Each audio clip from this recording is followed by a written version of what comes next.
a tous entendu l'expression prendre les petites décisions avec sa tête et ses grandes décisions avec son cœur. C'est un dicton qui est tellement vrai, tellement important et en même temps, des fois, on ne sait juste pas. Donc, cette semaine, je partage avec vous un processus décisionnel qui va vous aider justement à savoir c'est quand vous prenez les bonnes décisions pour vous. Bonjour, mon nom est Sarah Gébert, stratège d'affaires et coach en mindset. Et j'accompagne les professionnels entrepreneurs, les leaders à atteindre pas juste un autre niveau de succès financier, mais vraiment un autre niveau d'accomplissement. Donc, si ça c'est vous, assurez-vous de vous abonner à la chaîne et cliquez sur la petite cloche pour être avisé à chaque fois qu'on publie une nouvelle capsule. Comme entrepreneur, on a toujours des décisions à prendre. Maintenant, oui, des fois, on va suivre notre instinct, comment on se sent. Parfois, on va écouter les gens autour de nous, avoir des opinions, avoir différents points de vue. Mais on a tous un processus décisionnel qui nous appartient. Et ce processus décisionnel-là, on l'a déjà fait. Et un coup que je conscientise c'est quoi mon processus décisionnel, après ça, je le sais. C'est quand je prends une bonne décision, puis je le sais, qu'est-ce qui se passe devant moi, l'opportunité ou la décision qu'il faut que je prenne, il faut que je dise non. Maintenant, comment est-ce que j'arrive à mettre au jour mon propre processus? C'est simple. Regardez dans votre passé les 2-3 meilleures décisions que vous avez prises dans votre vie. Ça n'a pas besoin d'être avec votre business. Au contraire, dans n'importe quelle décision dans votre vie, et vous allez retrouver votre recette. Je vous donne un exemple hyper concret de ma propre vie. Une des meilleures décisions que j'ai prises dans ma vie, c'est évidemment de me partir en affaires. Donc, comment je me sentais face à ma décision de partir en affaires? Premièrement, j'étais en train de mourir à l'intérieur de moi. Même si c'est une super belle compagnie et tout, moi, j'étais en train de m'éteindre et mourir à petit feu à l'intérieur de moi. Je le savais que j'étais capable de faire pas mal plus que qu'est-ce que je faisais là. Donc, j'avais ce sentiment-là. Rationnellement, ça faisait pas de sens logique. J'avais toute la liberté du monde avec cet emploi-là. Les gens étaient gentils, c'était quand même une belle compagnie et tout. Rationnellement, ça faisait pas du sens.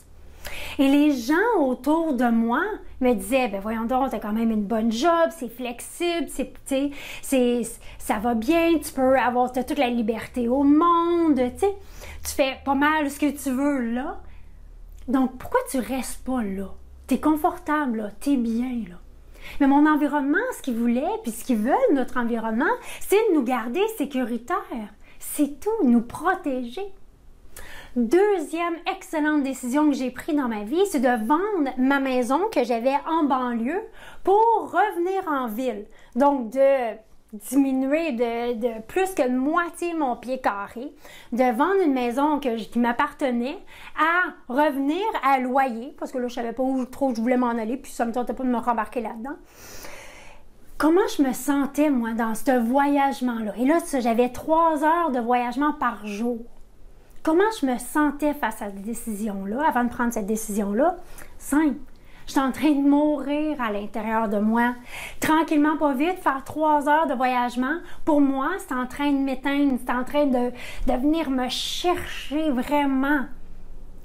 Qu'est-ce que, rationnellement, ça faisait pas de sens? Pourquoi je partirais d'un environnement c'est le seul environnement que mes enfants connaissent? Ma maison est à moi, elle est faite, j'ai juste à l'habiter, j'ai pas de trouble avec. Vraiment, et je suis à l'étape dans ma vie où on est supposé d'avoir une maison. Rationnellement, ça faisait pas de sens. Les gens autour de moi, ce qu'ils disaient, mais là, Sarah, c'est de vendre ta maison, diminuer vraiment de plus que de moitié ton pied carré, t'en retourner en loyer, c'est comme retourner en arrière dans la vie. Ils voulaient me protéger. Sois satisfaite avec qu'est-ce que tu as. Finalement, c'est pas si pire que ça, Sarah. Tu sais, l'heure que tu as dans le train, ben, tu t'assois, tu lis, tu manges, tu fais tes choses. Il n'y a pas de souci avec ça. Reste donc où tu es. Fait que, vous voyez, moi, mes pistes de décision, c'est clair. Je sens que je suis en train de mourir à l'intérieur de moi, de m'éteindre petit peu par petit peu. Rationnellement, ça fait pas de sens logique. Et les gens autour de moi me disent « Reste donc où tu es. Ils veulent me protéger. Donc moi, maintenant, quand je me sens comme ça, je me sens que je vais mourir. Logiquement, ça fait pas de sens. Les gens autour de moi me parlent de rester où je suis, de me protéger. Je le sais que ça veut dire que l'opportunité qui est devant moi, c'est la bonne opportunité pour moi. Parce que ça, c'est ma recette de bonnes décisions. Et on a tous notre recette de bonnes décisions, mais des fois, on l'oublie. Donc maintenant, cette semaine, votre mission, c'est de prendre 2 à 3 meilleures décisions que vous avez prises dans votre vie et décortiquer comment est-ce que vous vous sentiez, qu'est-ce que vous vous disiez et qu'est-ce que les gens autour de vous vous disaient. Puis vous allez voir, il y a des éléments en commun entre chacune de ces décisions-là. Et vous allez savoir qu'à partir de maintenant, que ça, c'est votre recette pour prendre les meilleures décisions dans votre vie. J'espère que vous avez aimé la capsule. Si vous l'avez aimé, donnez-lui un petit thumbs up. Puis si vous recherchez plus de ressources pour bâtir et faire croître votre pratique d'affaires, mais venez à stratégiste.cc et rejoignez notre communauté d'entrepreneurs. Une communauté d'entrepreneurs qui ont décidé que le statu quo, c'est pas fait pour eux. Et si vous êtes ici aujourd'hui, c'est probablement parce que vous êtes une de ces personnes-là. Donc, je partage des stratégies, des ressources pour votre marketing, pour développer votre business, votre productivité pour être plus efficace et efficient, et évidemment, votre mindset, votre état d'esprit, parce qu'en fin de compte, le succès, c'est dans la tête que ça se passe.